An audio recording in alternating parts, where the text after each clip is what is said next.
അമ്മേ പരിശുദ്ധ അമ്മേ, അമ്മേ പരിശുദ്ധമേ, ദൈവമാതാവേ, കൃപാസനത്തിലൂടെ ഞങ്ങൾക്കും ഞങ്ങളുടെ ദേശത്തിനും അമ്മ മധ്യസ്ഥം തേടി തന്ന എല്ലാ അനുഗ്രഹങ്ങൾക്കും കൃപകൾക്കും ഞങ്ങളിപ്പോൾ ഹൃദയം നിറഞ്ഞ നന്ദി പറയുന്നു. അമ്മേ പരിശുദ്ധമേ, ദൈവമാതാവേ, 2004 ഡിസംബർ 7 ഉച്ചകഴിഞ്ഞ് 2:30 കൃപാസനത്തിൽ സംഭവിച്ച അമ്മയുടെ പ്രത്യക്ഷപ്പെടലിനെ കുറിച്ച് തിരുസഭയ്ക്ക് സമർപ്പിച്ചിരിക്കുന്ന പഠനരേഖകളുടെ സഭാത്മകമായ പഠനം ആരംഭിക്കുവാൻ ഞങ്ങൾ പ്രാർത്ഥിക്കുന്നു.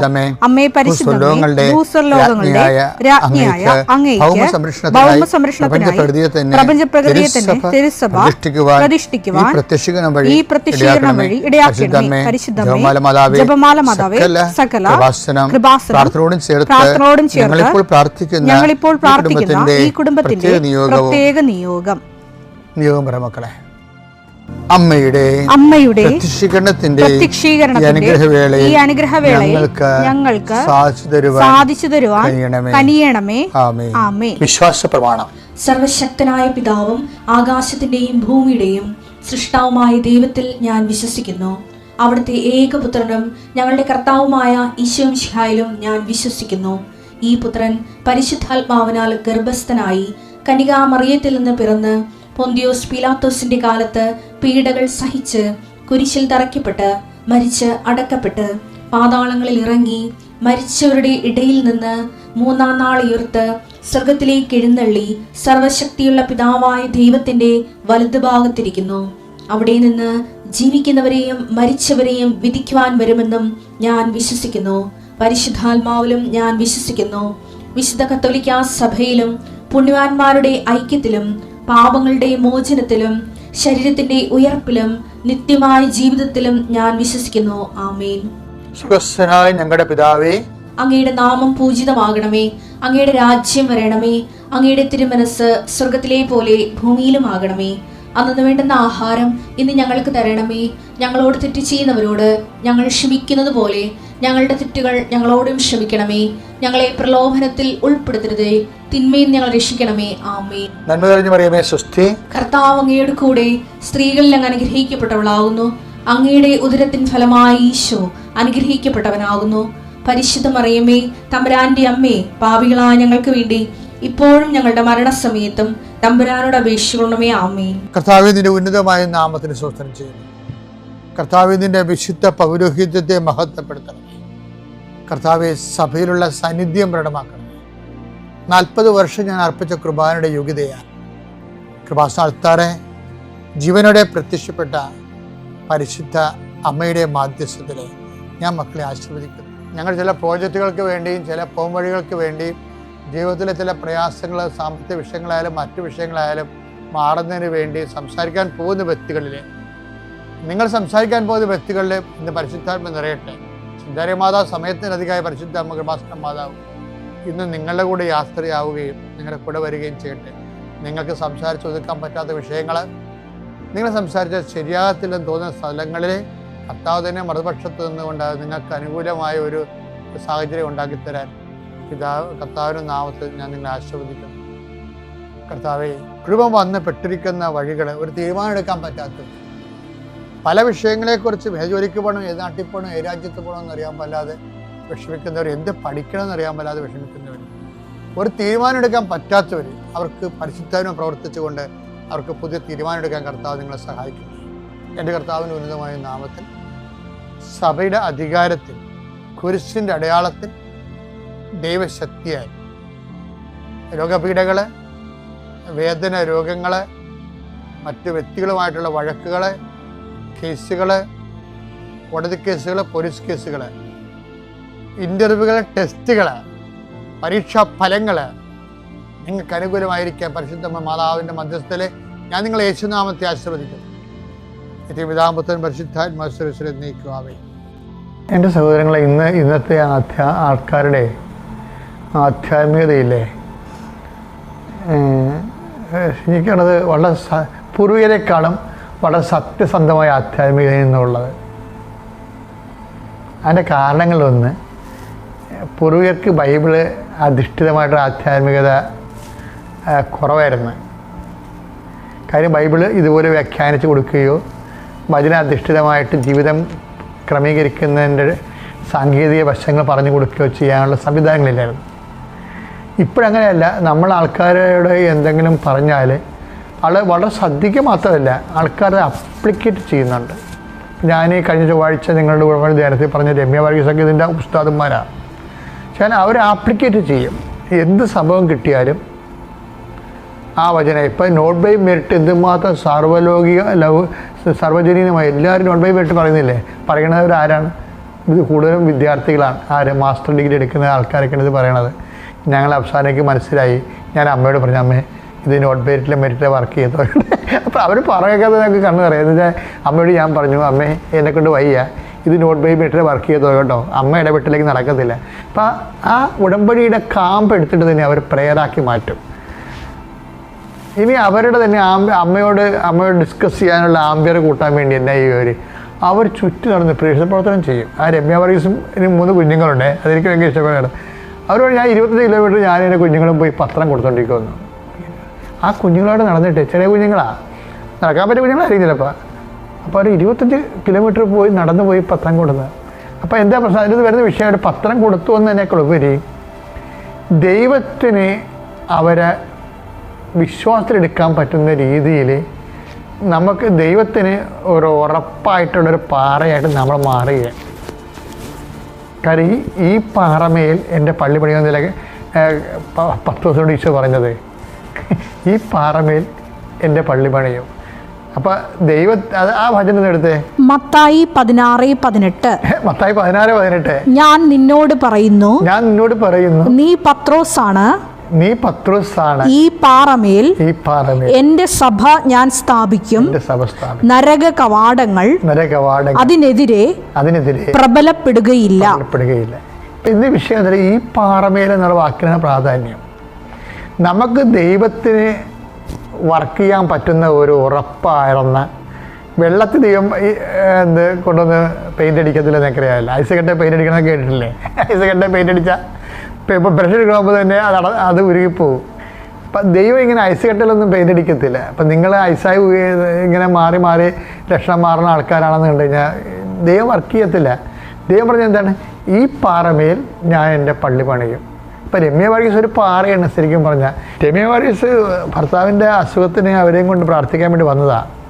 പക്ഷെ ഈ നമ്മൾ നേരത്തെ പറഞ്ഞ ഡൊമിനിക്കിനോടും വൈഫിനോടും പറഞ്ഞ പോലെ തന്നെ രമ്യ കൃപാസൻ ചവിട്ടിയപ്പോൾ തന്നെ അമ്മ പറഞ്ഞ്, മകളെ ദുരന്തം ഉണ്ടാകാൻ പോകണം, പ്രാർത്ഥിക്കണം. അപ്പോൾ രമ്യ ഉടനെ വിവേചിച്ചു, ഇത് അമ്മയുടെ പ്രത്യക്ഷയുടെ സന്ദേശമാണല്ലോ, അപ്പോൾ അമ്മയാണല്ലോ എന്നെ ഇവിടെ കൊണ്ടുവന്നത്, അമ്മ അറിയാതെ ഒന്നും ജീവിതത്തിൽ സംഭവിക്കത്തില്ല, അതുകൊണ്ട് നമുക്ക് ഉടമ്പടി എടുത്തിട്ട് പോകാമെന്ന്. ഉടമ്പടി എടുത്തിട്ട് രമ്യ വർഗീസ് ഭർത്താവിനെ എന്നെ കാണിക്കാൻ വന്നു. അപ്പം ഞാൻ ഭർത്താവിന് വേണ്ടി പ്രാർത്ഥിച്ച്. അപ്പം രമ്യ സാക്ഷ്യം പറയണത്, അച്ഛൻ പ്രാർത്ഥിച്ചു കഴിഞ്ഞാൽ അച്ഛൻ എന്ത് പന്തികേട് തോന്നിക്കാമായിരിക്കും, അച്ഛൻ എന്നെ തട്ടിയെന്ന്. അച്ഛൻ ഇങ്ങനെ എൻ്റെ ഭുജത്തിൽ ഇങ്ങനെ തട്ടി. അപ്പോൾ എനിക്ക് കിട്ടിയ മെസ്സേജ്, കർത്താവിൻ്റെ ഹിതം എന്താണ്, അത് നീ സ്വീകരിക്കണമെന്ന് അച്ഛൻ എന്നോട് പറഞ്ഞത്. അപ്പോൾ കർത്താവിൻ്റെ ഹിതം, എൻ്റെ ഭർത്താവ് പിറ്റേ ആഴ്ച മരിച്ചുപോയി, കർത്താവിലേക്ക് തിരിച്ചുപോയി. അപ്പോൾ എനിക്ക് മനസ്സിലായി കർത്താവ് പറഞ്ഞ ദുരന്തം ഇതാണ്. അപ്പോൾ ഞാൻ എന്ത് ചെയ്യുമെന്ന് വെച്ച് കഴിഞ്ഞാൽ, ഞാൻ ദൈവഹിതത്തിന് കീഴ്വഴങ്ങിക്കൊണ്ട് ഞാനത് ഏറ്റെടുത്ത്. അതാണ് ഈ പാറ എന്ന് പറഞ്ഞ സാധനം. അല്ല, ഞാനിത്ര പ്രാർത്ഥിച്ചതാണ്. ഞാനിപ്പോൾ പണ്ട് ഓർക്കൊണ്ടേ, ഒരു വീട്ടിലൊരു മരിപ്പിന് ഓട്ടോറിക്ഷ ഇടിച്ച് മരിച്ച ഒരു വീട്ടിൽ, ഓട്ടോറിക്ഷയിൽ ലോറി ഇടിച്ച് മരിച്ചു. എൻ്റെ ഇടവക്കാരനാണ്. അപ്പോൾ അവനിങ്ങനെ മരിച്ച് കുരിശൊക്കെ പിടിച്ച് കിടക്കുകയാണ്. അപ്പോൾ ഞാൻ പോയി ഒപ്പിസ് ചെയ്യില്ലേ, എല്ലാവർക്കും ദുഃഖമുണ്ട്. കാര്യം നാട്ടുകാരനാണ്, അറിയാവുന്ന ആളായത് കൊണ്ട് എല്ലാവർക്കും ദുഃഖമുണ്ട്. അപ്പോൾ ഞാനാ പ്രാർത്ഥിച്ചപ്പോൾ എന്നെ കണ്ടപ്പോൾ ആ ചേടുത്തി അവൻ്റെ അമ്മ പറഞ്ഞേ, എൻ്റെ അച്ഛാ, എത്ര കുരിശിട്ട് ഞാനിവിടെ കിടത്തി ഉറക്കിയതാണ്, അവസാനം അവൻ കുരിശി പിടിച്ച് കിടക്കുകയാണ്. നമ്മളെ ചിലയിടത്തൊക്കെ ചെല്ലുമ്പോൾ ചേടുത്തിമാരുടെ പാട്ടെന്ന് പറഞ്ഞാൽ സഹിക്കാൻ പറ്റത്തില്ല. ആ മകൻ കിടക്കാൻ നേരത്ത് കുരിശിട്ടെന്ന് കാരണം ഇപ്പം ഈ അമ്മ പറയണതേ, അച്ഛനെ തോട്ടി ദൈവത്തിനെ ഉപദ്രവിക്കാനുള്ള ഉദ്ദേശം. അച്ഛനൊരു പ്രതിനിധിയായിട്ട് വന്നിരിക്കണമല്ലേ ദൈവത്തിൻ്റെ. അപ്പം അച്ഛനെ തോട്ടി ദൈവത്തിനെ ഒളിഞ്ഞ് ഈ ബാല്യ അമ്പെയ്ത പോലുള്ള ഈ അമ്പെയ്ത്താണ് സംഭവം. ഒരു ദുഃഖം വരുമ്പോൾ ഈ വില്ലാളി വീരത്തികളൊക്കെ വരും. ഒരു ദുഃഖം വരുമ്പോൾ അവരതിനാൽ അവർക്ക് തീരുമാനമാകും. എന്താ കാര്യം? ഇങ്ങനെയുള്ള ഒരു ഹൃദയത്തിൽ ഒരു സ്ഥലത്ത് ദൈവം ഒരിക്കലും ഒന്നും ചെയ്യത്തില്ല. അതാണ് ഈ പാറമേൽ ഏത് പാറയാണ് നിങ്ങൾക്ക് അറിയാമല്ലോ. അത് ഉടമ്പടി പാറയാണ്. എന്ത് പറയണത്? അത് എടുത്തേ. മത്തായി 7:24. മത്തായി 7:24. എന്റെ ഈ വചനങ്ങൾ ശ്രവിക്കുകയും അവ അനുസരിക്കുകയും ചെയ്യുന്നവൻ പാറമേൽ ഭവനം പണിത വിവേകമതിയായ മനുഷ്യന് തുല്യനായിരിക്കും. ഈ പാറമേൽ എൻ്റെ പള്ളി പണിയെന്ന് പറയുമ്പോൾ ഈ പാറ ഏതാണത്? എൻ്റെ വചനം ഈ 7:24 പാറയും മത്തായിയുടെ സുവിശേഷത്തിൽ ഏതാണത്? എൻ്റെ വചനം കേൾക്കുകയും അത് ജീവിക്കുകയും ചെയ്യുന്നവൻ പാറയാണെന്ന്. അപ്പോൾ എൻ്റെ വചനം കേൾക്കുകയും അതനുസരിച്ച് ജീവിക്കുകയും ചെയ്യുന്നവരല്ലേ ഉടമ്പടിയിലുള്ളത്. അല്ലെങ്കിൽ എൻ്റെ വചനം കേൾക്കുകയും അതനുസരിച്ച് ജീവിച്ചു കൊള്ളാമെന്ന് പറയുന്നവരാണല്ലോ ഉടമ്പടി എടുക്കണത്. അപ്പോൾ ഉടമ്പടി ജീവിക്കുന്നതിലൂടെ നമ്മൾ പാറയായി മാറുകയും ആ പാറമേൽ ദൈവത്തിൻ്റെ പദ്ധതികൾ പണിയും. നീ ഒരു പാറയാകാൻ വേണ്ടിയുള്ള ദൈവവിളിയാണ് ഉടമ്പടി നമ്മുടെ മുന്നിൽ നീട്ടുന്നത്. അതനുസരിച്ച് അറിഞ്ഞ് അതിനകത്ത് ഇൻവെസ്റ്റ് ചെയ്യാൻ നോക്കണം. എൻ്റെ പേര് ഇഷ അഗസ്റ്റിൻ. ഇതെൻ്റെ മമ്മി ബിജി അഗസ്റ്റിൻ, പപ്പ അഗസ്റ്റിൻ. ഞങ്ങൾ പോർട്ട് ബ്ലെയർ ആൻഡമാനിൽ നിന്ന് വരുന്നു. ഞാൻ ബിജി അഗസ്റ്റിൻ. ഞാൻ 2019 കൃപാസനത്തെ പറ്റി അറിയുന്നത്. എൻ്റെ ആൻറ്റി മുഖേനയാണ് ഞാൻ അറിയുന്നത്. അന്ന് എനിക്കൊരു പത്രം കിട്ടി. പക്ഷേ ഞാൻ അതേപ്പറ്റി അധികം വിശ്വാസം വരുമോ ആ പത്രം വായിക്കുകയോ ഒന്നും ചെയ്തില്ല.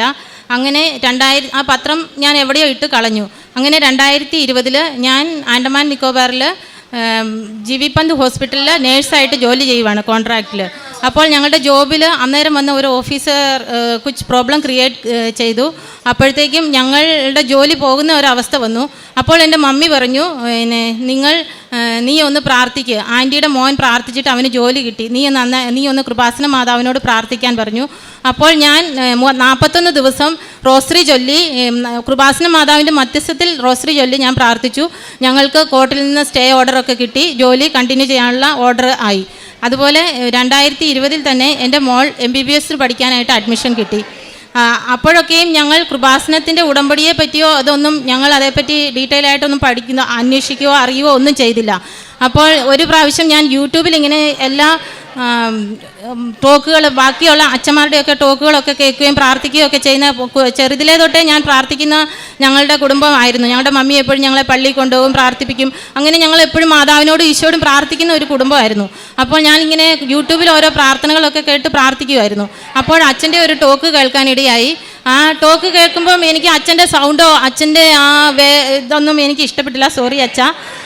പിന്നെ അത് കഴിഞ്ഞ് ഞാൻ കേട്ടത് അച്ഛൻ്റെ ഒരു ട്രോള്, അച്ഛൻ അങ്ങനെയാ. അത് കഴിഞ്ഞ് ഞാൻ കൃപാസനത്തിൻ്റെ മാതാവിനെ പറ്റി പ്രാർത്ഥിക്കാൻ ഞാൻ എപ്പോഴും നിത്യസഹായ മാതാവിനോട് പ്രാർത്ഥിക്കുമായിരുന്നു. അങ്ങനെ പ്രാർത്ഥിച്ചുകൊണ്ടിരിക്കുമ്പോൾ 2020 എൻ്റെ മകൾക്ക് MBBS അഡ്മിഷൻ കിട്ടി ആൻഡമാൻ നിക്കോബാർ മെഡിക്കൽ കോളേജിൽ. കിട്ടിക്കഴിഞ്ഞ് ഇവർക്ക് 2021 ക്ലാസ് സ്റ്റാർട്ടാകുന്നത്. അതിന് കോവിഡിൻ്റെ സെക്കൻഡ് ഫേസ് സ്റ്റാർട്ടായി. അപ്പോൾ ഇവർക്ക് ഓൺലൈൻ ക്ലാസ്സസ് തുടങ്ങി. അത് കഴിഞ്ഞ് ആ സമയത്തൊന്നും ഇവൾ ശരിക്കും ഓൺലൈൻ ക്ലാസ്സസിൽ ശരിക്കും അറ്റൻഡ് ചെയ്യാതെയും പഠിക്കാതെയും പെട്ടെന്ന് തന്നെ ഫസ്റ്റ് ഇയറിൻ്റെ എക്സാം വന്നു. ഇവർക്ക് ഒരു സബ്ജക്റ്റ് മാത്രം ക്ലിയർ ആയുള്ളൂ, ബാക്കി സബ്ജക്റ്റ് ഫെയിലായി. അപ്പോൾ ഇവളുടെ കൂടെയുള്ള 52 പിള്ളേർ ഫെയിലായി. അപ്പോൾ ഞങ്ങൾ ഓർക്കുന്നത് വെച്ചാൽ ഇവൾ അക്കാഡമിക്സ് ഇതിൽ ഒരിക്കലും ഒരു വീക്കായിട്ടുള്ള സ്റ്റുഡൻ്റ് അല്ലായിരുന്നു. അപ്പോൾ നമുക്കൊരു പേടിയില്ല. ഞങ്ങൾക്ക് ഇവളെ പറ്റി ഒരു അഹങ്കാരം, ഒരു ഗർവമായിരുന്നു എല്ലാവരുടെയും മുമ്പിൽ. ഇവൾ നല്ലൊരു സ്റ്റുഡൻ്റ് ആയിരുന്നു, എല്ലാ കാര്യത്തിലും മുമ്പിലായിരുന്നു. അങ്ങനെ ഒരു ഭയങ്കര ഒരു അഹങ്കാരം ഞങ്ങളുടെ മനസ്സിൽ രണ്ടുപേരുടെയും, പപ്പയുടെയും മമ്മിയുടെയും ഞങ്ങളുടെ രണ്ടുപേരുടെയും മനസ്സിലുണ്ടായിരുന്നു. അപ്പോൾ തോറ്റപ്പോഴും ഞങ്ങൾക്ക് ഞങ്ങൾ ആരോടും ആരോടൊന്നും പറഞ്ഞില്ല. നെക്സ്റ്റ് സപ്ലിയിൽ അവൾ എഴുതിയെടുത്തോളും, അവൾക്ക് ആദ്യത്തെ പഠിക്കാൻ സമയം കിട്ടാത്തതുകൊണ്ടാണ്. അപ്പോൾ ഞങ്ങൾ സപ്ലി എഴുതി. പിന്നെ അവൾ പ്രാർത്ഥിച്ചു. ഞങ്ങൾ പ്രാർത്ഥിക്കും, പള്ളിയിൽ പോകും, എല്ലാം ചെയ്യും. കൃപാസന മാതാവിനോട് പ്രാർത്ഥിക്കുന്നില്ലായിരുന്നു. എന്നിട്ട് പിന്നെ ഇവളെ എഴുതി. പിന്നെയും അവൾ ആ സബ്ജക്റ്റ് എല്ലാം പോയി തോറ്റു. 2 സബ്ജക്റ്റായിരുന്നു പാസ്സാകാനുള്ളത്, തോറ്റു. അപ്പോൾ പിന്നെ ഞങ്ങൾക്ക് വിഷമമായി. ഇവൾ ഒരു വർഷം ബാക്കായി. സപ്ലിയിൽ പാസ്സായില്ലെങ്കിൽ അവൾ ആ വർഷം ബാക്കായി. ഒരു വർഷം അവളുടെ പോയി. പിന്നെ അവൾ പറഞ്ഞു, ഇല്ല മമ്മി ഞാൻ എഴുതിയെടുത്തോളാം. അവൾക്ക് അവളുടേതായ കഴിവിൽ അവൾക്ക് പിന്നെയും ഒരു വിശ്വാസമായിരുന്നു. ഒരിക്കലും ഒരു 0 മെറിറ്റിലേക്ക് ഞങ്ങൾ വന്നില്ല, വിശ്വാസമായിരുന്നു. ഇല്ല മമ്മി നെക്സ്റ്റ് ടൈം ഞാൻ എഴുതിയെടുക്കും. അങ്ങനെ പറഞ്ഞ് അവൾ 3rd പരീക്ഷ എഴുതാനായി പോയി. എഴുതാനായി പോയപ്പോൾ എൻ്റെ അനിയത്തി എനിക്കൊരു സാക്ഷ്യം ഇട്ടു തന്നു. ഒരു നായർ ഫാമിലിയിൽ അതിൻ്റെ പപ്പ വന്ന് ഇവിടെ നിന്ന് സാക്ഷ്യം പറയുന്നു. അവൻ്റെ മകൾ MBBS പഠിക്കുന്നു, പഠിക്കാൻ ബുദ്ധിമുട്ടായിരുന്നു, ലാംഗ്വേജ് പ്രോബ്ലം. അപ്പോൾ പപ്പ വന്ന് ഉടമ്പടി എടുത്ത് പ്രാർത്ഥിച്ചതിൻ്റെ ഫലമായി ആ മകൾ മുന്നോട്ട് പഠിക്കാനുള്ള അവസരം കിട്ടുന്നു. അപ്പോൾ ഞങ്ങൾക്ക് ഇച്ചിരിയൊക്കെ വിശ്വാസം തുടങ്ങി.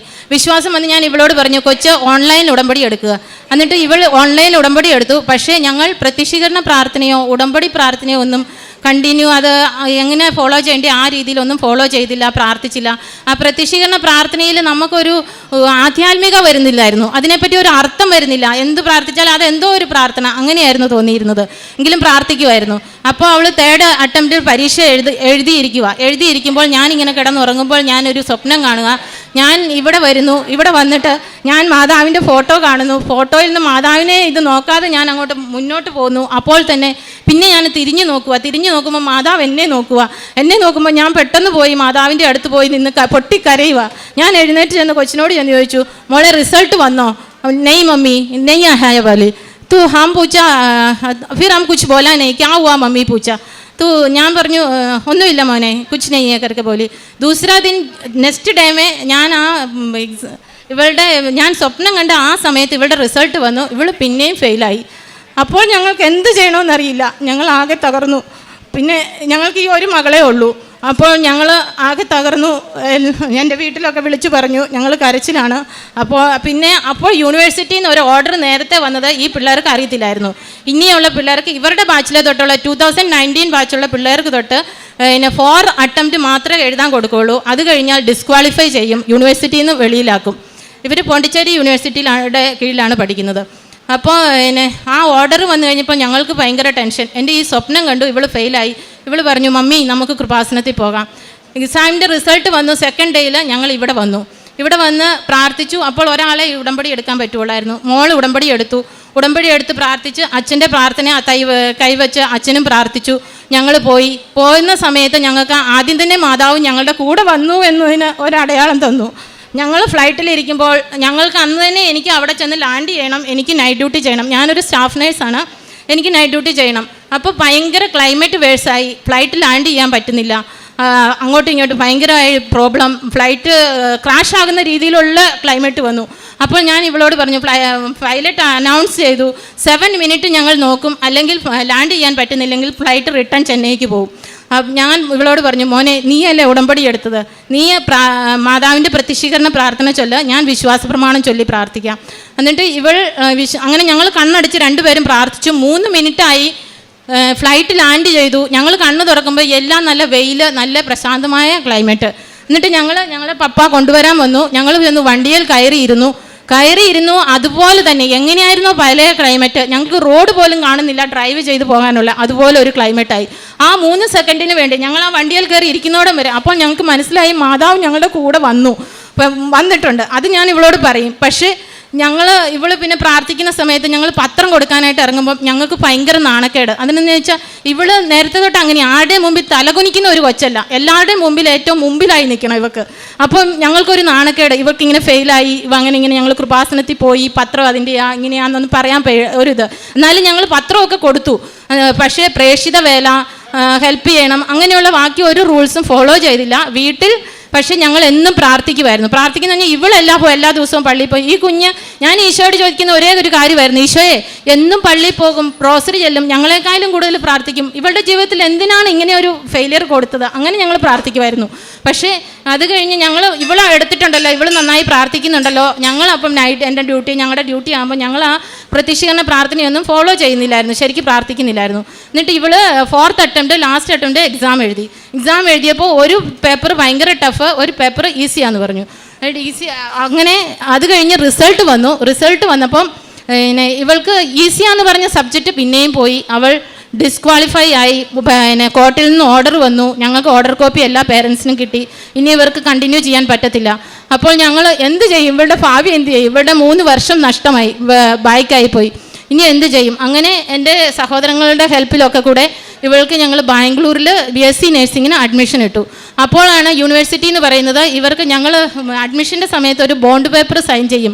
10 ലക്ഷം പിള്ളേർ അവരുടെ എന്തെങ്കിലും കാരണത്താൽ യൂണിവേഴ്സിറ്റിയിൽ നിന്ന് വെളിയിലാവുകയാണെങ്കിൽ ഞങ്ങൾ 10 ലക്ഷം രൂപ അവിടെ അടച്ചിട്ട് വേണം, ബോണ്ട് കെട്ടി വെച്ചിട്ട് വേണം ഇവർക്ക് സർട്ടിഫിക്കറ്റ് കൊടുക്കുകയുള്ളൂ. അങ്ങനെ ഒരു പ്രോബ്ലം വന്നു. എങ്കിലും ഞങ്ങൾ ഇവിടെ രണ്ടും വിശ്വസിച്ച് അപ്പം മാതാവിനോട് 2-3 ദിവസം ഞങ്ങൾ മാതാവിനോട് ഈശോയോട് പ്രാർത്ഥിക്കുകയോ സംസാരിക്കുകയോ നേരെ നോക്കുകയോ ചെയ്യുന്നില്ലായിരുന്നു. പിന്നെ ഞങ്ങൾ പ്രാർത്ഥിക്കാനും പിന്നെ വിശ്വാസം പിന്നെ എങ്ങനെയൊക്കെയോ വിശ്വാസം വന്ന് ഞങ്ങൾ പിന്നെയും പ്രാർത്ഥിക്കാൻ തുടങ്ങി. ഇവളുടെ ഉടമ്പടി അതെല്ലാം എടുത്ത് പ്രാർത്ഥിക്കാൻ തുടങ്ങി. അവൾക്ക് അഡ്മിഷൻ കിട്ടുമെന്ന് തോന്നി.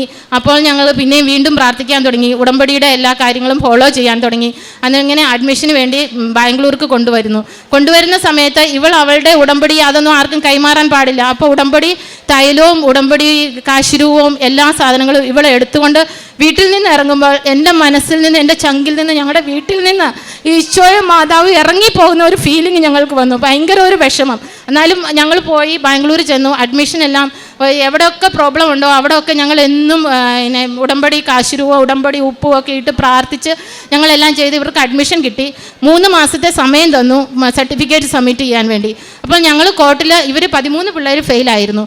അപ്പോൾ കോർട്ടിൽ കേസ് ഫയൽ ചെയ്തു. ഇവർ സ്വന്തമായി പോയതല്ല, യൂണിവേഴ്സിറ്റി ഇവരെ വെളിയിലാക്കിയതാണ്. അതുകൊണ്ട് ഞങ്ങൾക്ക് പൈസ കൊടുക്കാതെ സർട്ടിഫിക്കറ്റ് വേണം. പിന്നെ ഞങ്ങൾ അതിന് വേണ്ടി പ്രാർത്ഥിച്ചു. എന്നിട്ട് എൻ്റെ ആങ്ങളെ പറഞ്ഞു ഞങ്ങൾ ബാംഗ്ലൂരിൽ നിന്ന് തിരിച്ച് നേരിട്ട് ആൻഡമാന് പോർട്ട് ബ്ലെയറിന് പോകാൻ വേണ്ടി വന്നതാണ്. ഞങ്ങളെന്ന് വെച്ചാൽ നാണക്കേട് കാരണം ഞങ്ങൾക്ക് എങ്ങോട്ടും പോകാനോ സങ്കടം കാരണം ഒന്നും ചെയ്യാനോ ഉള്ള മനസ്സില്ല. അപ്പോൾ പറഞ്ഞു, എടി മറ്റേച്ചി നീ നാട്ടിൽ ഇവിടെ വന്നിട്ട് പോ. ഞാൻ പറഞ്ഞു ഇല്ല, ഞാൻ വരുന്നില്ല, ഞങ്ങൾ തിരിച്ചു പോവുക, ഇവർക്ക് അഡ്മിഷൻ കൊടുത്തിട്ട് തിരിച്ചു പോവുക. പക്ഷേ എൻ്റെ മനസ്സിൻ്റെ ഉള്ളിൽ ഇവൾ ആ കാശിരോ ഇതെല്ലാം കൊണ്ടുപോയ ഒരു വിഷമം അങ്ങനെ കിടക്കുമ്പോൾ എന്നോട് പറയുക പോയി ഉടമ്പടി എടുക്കുക. അങ്ങനെ ഞാൻ അന്നേരം ഇങ്ങോട്ട് ആൻഡമാന് പോകാനുള്ള പിറ്റേ ദിവസം പോകാനുള്ള തീരുമാനത്തിൻ്റെ സമയത്ത് ഞാൻ പറഞ്ഞു ഇല്ല സജു, നമുക്കൊന്ന് കൃപാസനത്തിൽ പോയിട്ട് പോകാം. അങ്ങനെ ഞങ്ങൾ രണ്ടുപേരും നിനക്ക് പോകണോ? അങ്ങനെ ഞങ്ങൾ രണ്ടുപേരും ആ രാത്രി തന്നെ ബാംഗ്ലൂരിൽ നിന്ന് ബസ് കയറി ഞങ്ങൾ ഇവിടെ കൃപാസനത്തിൽ വന്നു. ഞാൻ ഉടമ്പടി എടുത്തു. ഞാൻ ഉടമ്പടിയിൽ ഇതാണ് എഴുതിയിരുന്നത്. 1, അവളുടെ സർട്ടിഫിക്കറ്റ് പൈസ കൊടുക്കാതെ തന്നെ തിരിച്ചു കിട്ടണം. 2, അവളിപ്പോൾ ഏത് അവസ്ഥയിലാണ് പോയിരിക്കുന്നത്? എൻ്റെ കുഞ്ഞ് അവിടെ നിന്ന് തല കുനിച്ചാണ് ഇറങ്ങിപ്പോന്നിരിക്കുന്നത്. ഇപ്പോൾ ഏത് അവസ്ഥയിൽ അവളെ പഠിക്കാൻ കൊണ്ടുപോയിട്ടുണ്ടോ അവിടുന്ന് തലയുയർത്തി ഒന്ന് തിരിച്ചു വരാമെന്ന് വെച്ചാൽ ഇവൾ പറഞ്ഞു ഇനി ഞാൻ ആൻഡമാന് വരത്തില്ല. അപ്പോഴത്തേക്കും ഞാൻ പറഞ്ഞു തല ഉയർത്തി തിരിച്ചു വരാനുള്ള ഒരു അനുഗ്രഹം ആശീഷ് കൊടുക്കണേ ഈശോയെ, മാതാവേ കൃപയുണ്ടാകണേ എന്ന് പ്രാർത്ഥിച്ചു. പിന്നെ ഉള്ളിൻ്റെ ഉള്ളിൽ ഒരു തേങ്ങനായി ഞങ്ങൾ പ്രാർത്ഥിച്ചു. ഇവളെ ഒരു ഡോക്ടറായി കാണാനുള്ള ഞങ്ങളുടെ ആഗ്രഹം മാതാവേ, അത് ഞങ്ങളുടെ ഉള്ളിൻ്റെ ഉള്ളിൽ അങ്ങനെ തന്നെയാണ്, അതിന് എന്തായാലും നടക്കില്ലല്ലോ. അങ്ങനെ പറഞ്ഞ് പ്രാർത്ഥിച്ച് ഇൻറ്റൻഷൻ ഇട്ട് ഞങ്ങൾ പോയി പ്രാർത്ഥിച്ചു. ഡിസംബറായി 3 മാസം ഇവൾ BSc നഴ്സിംഗ് പഠിച്ചു. എന്നിട്ട് ഡിസംബറിൽ വെക്കേഷൻ ഇവൾ എൻ്റെ വീട്ടിലേക്ക്, ഞാൻ ഇവിടെ നാട്ടിൽ പാലായിലാണ് എൻ്റെ വീട്. അപ്പോൾ പാലായിൽ ഇവൾ അങ്ങോട്ട് പോയി. അപ്പോൾ ഞങ്ങൾ ഇവളെ കാണാനായിട്ട് പാലായിക്ക് വരാൻ വേണ്ടി ഇവർക്ക് വേണ്ടി ഷോപ്പിംഗ് ചെയ്യുമ്പോൾ ഒരു ഓർഡർ വന്നു, കോർട്ടിൻ്റെ ഓർഡർ വന്നു, ഇവർക്ക് ഈ പിള്ളേർക്ക് സർട്ടിഫിക്കറ്റ് പൈസ ഇല്ലാതെ തിരിച്ചു കൊടുക്കണം. അപ്പോൾ തന്നെ അവിടെ നിന്ന് തന്നെ ഞാൻ കരഞ്ഞു മാതാവിന് നന്ദി പറഞ്ഞു. അത് കഴിഞ്ഞ് പിറ്റേ ദിവസം ഒരു ഓർഡർ വരികയാണ്. ഞങ്ങൾ ആരും ഒരു പിള്ളേരുടെയും പേരൻസ് ഇവർക്ക് വേറൊരു അറ്റംപ്റ്റും കൂടെ കൊടുക്കണം, എന്ന് പറഞ്ഞ് ഞങ്ങൾ ആരും ഒരിടത്തും ട്രൈ ചെയ്തിട്ടില്ല. അപ്പോൾ NDA യൂണിവേഴ്സിറ്റിയിൽ നിന്ന് ഡൽഹിയിൽ നിന്ന് ഒരു ഓർഡർ വരികയാണ്. ഈ ബാച്ചിലെ 2020 ബാച്ചിലെ പിള്ളേർ കോവിഡ് അഫക്റ്റഡ് പിള്ളേരാണ്. അതുകൊണ്ട് യൂണിവേഴ്സിറ്റി തന്നെ ഈ റൂൾ ചേഞ്ച് ചെയ്ത്, അതെൻ്റെ അമ്മ മാതാവിൻ്റെ കൃപ കൊണ്ട് മാത്രമാണ്. റൂൾ ചെയ്ത് കഴിഞ്ഞ് ആ പേപ്പറിൽ എഴുതിയിരിക്കുകയാണ് മേഴ്സി അറ്റംപ്റ്റ്. ഇവർക്കൊരു മേഴ്സി അറ്റംപ്റ്റ് കൊടുക്കണം. 5th അറ്റംപ്റ്റ് കൊടുത്തു. അങ്ങനെ ഇവർ 5th അറ്റംപ്റ്റിൽ എഴുതാൻ ഞാൻ ഇവളോട് പറഞ്ഞു ഇപ്പോൾ എല്ലാം നന്നായി നടന്നു പോവുകയായിരുന്നു, പിന്നെയും ഒരു പരീക്ഷണം, ഞാൻ വരുന്നില്ല മമ്മി, അങ്ങനെ അവൾ പറഞ്ഞു. അപ്പോൾ അവൾ ആകെ തകർന്നു. പിന്നെ ഞാൻ ഉടമ്പടി എനിക്ക് ഡിസംബറിൽ എനിക്ക് ഇവിടെ വരണം റിന്യൂവൽ ചെയ്യാൻ, ഞങ്ങൾ അന്ന് വന്ന് റിന്യൂവൽ ചെയ്യണമെന്ന് ഓർത്ത് വന്നു. അപ്പോൾ 5th അറ്റംപ്റ്റിന് ഓർഡർ വന്നു കഴിഞ്ഞപ്പോൾ ഇവൾ എന്ത് ചെയ്താൽ സമ്മതിക്കുന്നില്ല, പഠിക്കുന്നില്ല, അങ്ങനെയൊക്കെ വന്നു. പിന്നെ ഞാൻ മാതാവിനോട് പ്രാർത്ഥിച്ചു. ഞാനും എൻ്റെ മമ്മി ഇവളും ഒക്കെ കൂടെയാണ് ഇവിടെ പിന്നെയും വന്നത് എൻ്റെ റിന്യൂവൽ ചെയ്യാൻ വേണ്ടി. ഇത് മമ്മിയുടെ അടുത്ത് ഇവൾ ഇരിക്കുക, ഇവിടെ ഇരുന്ന് ഇവൾ പ്രാർത്ഥിക്കുന്നൊന്നുമില്ല, അല്ലെങ്കിൽ നന്നായി പ്രാർത്ഥിക്കുന്ന കൊച്ചായിരുന്നു. പിന്നെ ഞാൻ അവിടെ ഒരു അച്ഛൻ്റെ അടുത്ത് പോയി, ഞാൻ പറഞ്ഞു കൊച്ചു പോയി ഒന്ന് പ്രാർത്ഥിച്ച് അച്ഛനോട് കാര്യങ്ങളൊക്കെ പറഞ്ഞെന്ന് പറഞ്ഞു. അവിടെ പോയി പ്രാർത്ഥിച്ച് കാര്യങ്ങളൊക്കെ പറഞ്ഞു കഴിഞ്ഞപ്പോഴത്തേക്ക് ഇവൾ ഇച്ചിരി ശാന്തമായി. പിന്നെ ഇവൾ ഞങ്ങളുടെ അങ്ങോട്ട് ആൻഡമാൻ വരാനായി. അപ്പോൾ ഇവിടെ 3 മാസം ഇവൾ 10 ദിവസത്തെ ലീവിനാണ് ബാംഗ്ലൂരിൽ നിന്ന് വന്നത്. അപ്പോൾ എന്ത് ചെയ്യുമെന്നറിയില്ല, അവിടെ ലീവ് എങ്ങനെ പറയും, ഇവൾക്ക് എക്സാം എഴുതാനായിട്ട് ഇവൾക്ക് പഠിക്കാൻ സമയം വേണം. അങ്ങനെ ഈശോയുടെ മാതാവിൻ്റെ ഓരോ കൃപ, ഓരോ പ്ലേ എന്ന് പറയാം. ഇവൾ കളിക്കാൻ പോയി കസിൻസിൻ്റെ കൂടെ, ഇവളുടെ കാലിന് ഫ്രാക്ചറായി. ഫ്രാക്ചർ ആയി കഴിഞ്ഞപ്പോഴത്തേക്കും നമുക്ക് മെഡിക്കൽ സർട്ടിഫിക്കറ്റ് സബ്മിറ്റ് ചെയ്യാനൊരു വഴി മാതാവ് കാണിച്ചു തന്നു. ഇവക്ക് 3 മാസത്തെ റെസ്റ്റ്. ആ 3 മാസത്തെ റെസ്റ്റിനുള്ളിൽ അവൾക്ക് യൂണിവേഴ്സിറ്റിയിൽ നിന്ന് അവിടുത്തെ അഡ്മിഷന് ഇവൾ ജയിച്ചില്ലെങ്കിൽ തിരിച്ച് അവിടെ പോയി പഠിക്കുകയും ചെയ്യാം. ഇവിടെ പഠിച്ച് പരീക്ഷ എഴുതാനുള്ള ഒരവസരം മാതാവ് തന്നു. അങ്ങനെ ഇവൾ പരീക്ഷ എഴുതി പാസ്സായി. പരീക്ഷ എഴുതി കഴിഞ്ഞ് ഞാൻ പറഞ്ഞു, മമ്മി എനിക്ക് ഒരു സബ്ജക്റ്റായിരുന്നു ഉണ്ടായിരുന്നത്. ഇവൾ ഉടമ്പടി എടുത്ത് പ്രാർത്ഥിച്ച സമയത്ത് ഞാൻ ഒരു കാര്യം വിട്ടുപോയി. ഇവൾ ഉടമ്പടി എടുത്ത് പ്രാർത്ഥിച്ച സമയത്ത് ഇവൾക്ക് ടഫായിരുന്ന പരീക്ഷ പാസ്സായി, മറ്റത് ഫെയിലായി. ഇപ്പോൾ പിന്നെ ഒരു സബ്ജക്റ്റാണ് പാസ്സാകാനുള്ളത്. ഇവൾ പരീക്ഷ എഴുതി ഭയങ്കര ടഫായിരുന്നു, എല്ലാ പിള്ളേർക്കും ടഫ്. അപ്പോൾ ഞാനിങ്ങനെ പിന്നെയും കിടന്ന് ഉറങ്ങുന്ന സമയത്ത്, ഞാൻ പകൽ ഉറങ്ങുന്ന സമയത്ത് പിന്നെയും ഞാനിങ്ങനെ ഒച്ചയിൽ എഴുന്നേറ്റിരുന്ന് പറയുക, ജെറമിയ 29:11 വചനം, നിങ്ങളെക്കുറിച്ചുള്ള ഒരു പദ്ധതി എൻ്റെ മനസ്സിലുണ്ട്, അത് നിങ്ങളുടെ നാശത്തിനല്ല ക്ഷേമത്തിനുള്ള പദ്ധതിയാണ്. എനിക്കത് കേട്ട് ഞാനത് പറഞ്ഞപ്പോൾ എനിക്ക് ഭയങ്കര സങ്കടം. ഇനിയും മാതാവെ പരീക്ഷിക്കാനാണോ, ഇനി അവളുടെ ക്ഷേമത്തിനാണെന്നും പറഞ്ഞ് പരീക്ഷിക്കാനാണോ എന്നും പറഞ്ഞ് ഞാൻ പെട്ടെന്ന് ഈശോയുടെ മാതാവിൻ്റെ അടുത്ത് പോയിരുന്നു, കരഞ്ഞു പ്രാർത്ഥിച്ചു. ഇനി അത് പറ്റത്തില്ല മാതാവേ, മാതാവ് തന്നെ ഈ അവസരം ഇവളെ കൊണ്ടുവന്ന് നിർത്തിയെങ്കിൽ, മാതാവ് ഇവക്ക് ജസ്റ്റ് പാസ് മാർക്കല്ല, ഇവൾക്ക് പാസ് മാർക്ക് 80 തിയറിയിൽ വേണം, ഓർ പ്രാക്ടിക്കലിൽ 70, ടോട്ടൽ 150 മാർക്ക് ഉണ്ടെങ്കിൽ ഇവർ പാസ്സാകും. പക്ഷേ ഞാൻ പറഞ്ഞു തിയറിയിൽ 120 മാർക്കിന് above and practical normal mark, ഞാനൊന്നും പറഞ്ഞില്ല. അങ്ങനെ പറഞ്ഞ് പ്രാർത്ഥിച്ചു. അതോടൊപ്പം ഞാൻ പറഞ്ഞു, ഇങ്ങനെ ഒരു സ്വപ്നം കാണാൻ ഇടയായതുകൊണ്ട് ഞാൻ പറഞ്ഞു, ഈ 13 പിള്ളേരും പാസ്സാകണം മാതാവേ. എല്ലാ പിള്ളേരുടെയും മാതാപിതാക്കളുടെ മനസ്സ് ഞങ്ങളുടെ പോലെയാണ്, ഞങ്ങളെപ്പോലെ കരയുകയാണ് അതുങ്ങളെല്ലാം, ആ മാതാപിതാക്കളെല്ലാം. അതുകൊണ്ട് എല്ലാവരെയും മാതാവ് പാസ്സാക്കണം. മാതാവിൻ്റെ കൃപയാന്ന് ഞങ്ങൾക്കൊന്ന് അനേകരോട് പറയണം അതിനു വേണ്ടി. അതുപോലെ തന്നെ ഇവർക്ക് റിസൾട്ട് വന്നു. ഇവർക്ക് തിയറിയിൽ 123 മാർക്ക്, പ്രാക്ടിക്കൽ 75 മാർക്ക്, ബാക്കി 13 പിള്ളേരും പാസ്സായി. അത് മാതാവിന് എത്രമാത്രം നന്ദി പറഞ്ഞാലും ഞങ്ങൾ അത്രയ്ക്ക് അതിനുള്ള യോഗ്യതയില്ല, എന്നാലും ഞങ്ങൾക്ക് ആ അവസരം തന്ന് മാതാവ് ഇവളെ രക്ഷിച്ചു. അതെന്ന് വെച്ചാൽ ഞങ്ങൾ പ്രാർത്ഥിക്കുമ്പോൾ എപ്പോഴും പറയും, പപ്പ പ്രാർത്ഥിക്കും, ഞങ്ങൾ രണ്ടുപേരും കൂടി ഇരുന്ന്, ഇവള് പോയി കഴിയുമ്പോൾ ഞങ്ങൾ രണ്ടുപേരും തന്നെയാണ് വീട്ടിൽ. ഞങ്ങൾ പ്രാർത്ഥിക്കുമ്പോൾ ഞങ്ങളുടെ ഉള്ളിൽ നിന്ന് ഒരു തേങ്ങലാണ്, മാതാവെ അവളെ ഒരു ഡോക്ടറായി കാണാനുള്ള അനുഗ്രഹം. ആ തേങ്ങൽ മാതാവ് കേട്ടു, ഈശോ കേട്ടു. എന്നിട്ട് പപ്പ പ്രാർത്ഥിക്കുമ്പോൾ പറയും, ഞങ്ങൾ ഇടയ്ക്കിടയ്ക്ക് പ്രാർത്ഥിക്കുന്ന ഒരു വചനമാണ് ലൂക്ക 18:27, മനുഷ്യന് അസാധ്യമായത് ദൈവത്തിന് സാധ്യമാണ്. പപ്പ പ്രാർത്ഥന करता जीसस ओ जीसस आपको मनुष्य का असंभव आपको संभव है, लेकिन अभी कुछ भी नहीं कर सकता क्योंकि सब कुछ खत्म हो गया. वैसे ही ये प्रार्थना करता था, लेकिन ये सब कुछ संभव है करके माताव दिखा दिया, हम लोग को सामने दिखा दिया, हम लोग കാണിച്ചു തന്നു.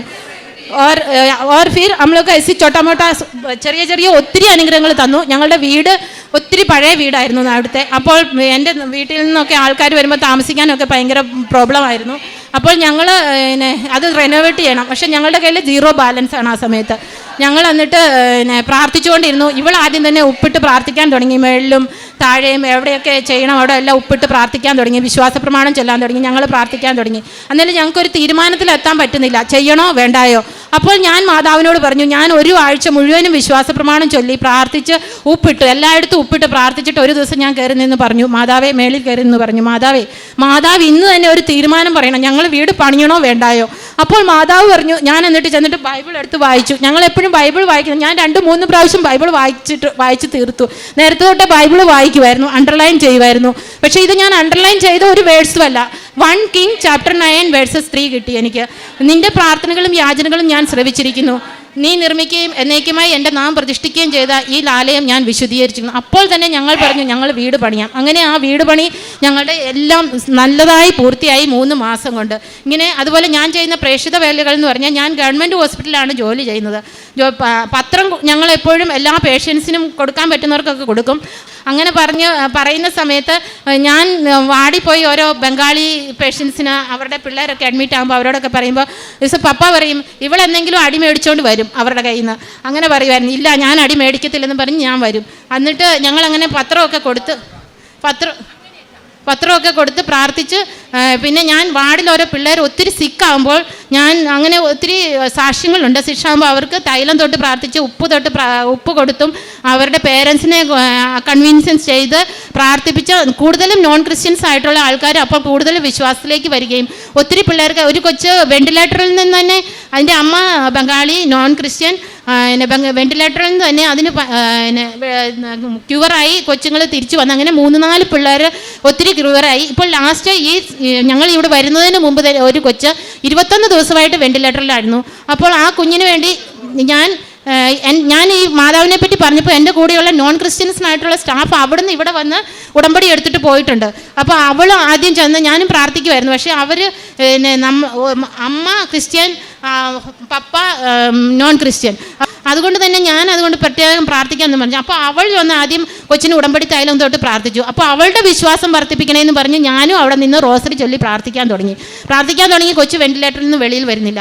ഒരു ദിവസം ഞാൻ ഡ്യൂട്ടി കഴിഞ്ഞ് വരുമ്പോൾ കൊച്ചെന്നെ നോക്കുന്ന പോലെ എനിക്ക് തോന്നി. അപ്പോൾ ഞാൻ പറഞ്ഞു, മാതാവേ ഇന്ന് രണ്ടിലൊന്നും ചെയ്യണം, ഒന്നെങ്കിൽ കൊച്ചിനെ എസ്റ്റിബേറ്റ് ചെയ്യണം, അല്ലെങ്കിൽ മാതാവ് കൊണ്ടുപോകണം. എത്ര ദിവസമാണ് ഇങ്ങനെ ഞങ്ങൾ ചെയ്യുന്നത്. അന്ന് തന്നെ ആ കൊച്ചും രാവിലെ തന്നെ ആ കൊച്ച് വെന്റിലേറ്ററിൽ നിന്ന് എസ്റ്റിബേറ്റ് ആയി. പക്ഷേ ഡോക്ടേഴ്സൊന്നും അത് വിശ്വസിക്കത്തില്ല. ഞങ്ങൾ ഉടമ്പടി എടുത്ത ബാക്കി അവർക്കൊക്കെ അത് വിശ്വാസമാണ്. അതുപോലെ കൊച്ച് ഓക്സിജനിൽ നിന്ന് ഔട്ടാകുന്നില്ല. എത്ര ദിവസമായിട്ട് 46 ഡേയ്സ് കൊച്ച് ഓക്സിജനിൽ നിന്ന് വെളിയിൽ വരുന്നില്ല. അപ്പോൾ ഞാൻ പറഞ്ഞു, എനിക്ക് നാട്ടിൽ പോകണം, എനിക്ക് സാക്ഷ്യം പറയണം, ഈ കുഞ്ഞിനെ ഓക്സിജനിൽ നിന്ന് ഔട്ടാക്കണം. ഞാൻ തന്നെ ഒരു ദിവസം നൈറ്റ് ഡ്യൂട്ടി കഴിഞ്ഞ് വന്ന സമയത്ത് അതിൻ്റെ ഓക്സിജൻ മാറ്റി ഞാൻ എല്ലാവരോടും പറഞ്ഞു, നിങ്ങൾ വാച്ച് ചെയ്യണം. ഓക്സിജൻ മാറ്റി ആ കുഞ്ഞ് അന്ന് തൊട്ട് ഓക്സിജൻ ഇല്ലാതെ തന്നെ ശ്വസിക്കാൻ തുടങ്ങി. അതുപോലെ ഞങ്ങൾക്ക് ലാംഗ്വേജിൻ്റെ ഒത്തിരി പ്രോബ്ലം ഉണ്ട്. എനിക്ക് ഹിന്ദിയിൽ അധികം പറയാൻ പറ്റിയല്ല. അപ്പോൾ ഞങ്ങൾ ഓഡിയോ റെക്കോർഡ് ചെയ്തിട്ട് ഓരോ പേഷ്യൻസ് വെന്റിലേറ്ററിലായിട്ട് അൺകോൺഷ്യസ് ആയി കിടക്കുന്ന പേഷ്യൻ്റെയും വെന്റിലേറ്ററിൽ ചെവിയിൽ കൊണ്ടുപോയി അവരുടെ അറ്റൻഡറെ കൊണ്ട് പറയിപ്പിച്ച് ഞങ്ങൾ കൊടുത്ത് അങ്ങനെ ക്യൂറായിട്ടുള്ള സാക്ഷ്യങ്ങളുണ്ട്. ഇത്രയേറെ അനുഗ്രഹങ്ങൾ ഒത്തിരിയേറെ ഉണ്ട് പറയാനായിട്ട്. ഇത്രയേറെ അനുഗ്രഹങ്ങൾ തന്ന എൻ്റെ അമ്മ മാതാവിനും ഈശോയ്ക്കും ഞങ്ങൾ 3 പേരും ഒത്തിരിയേറെ നന്ദി പറയുന്നു.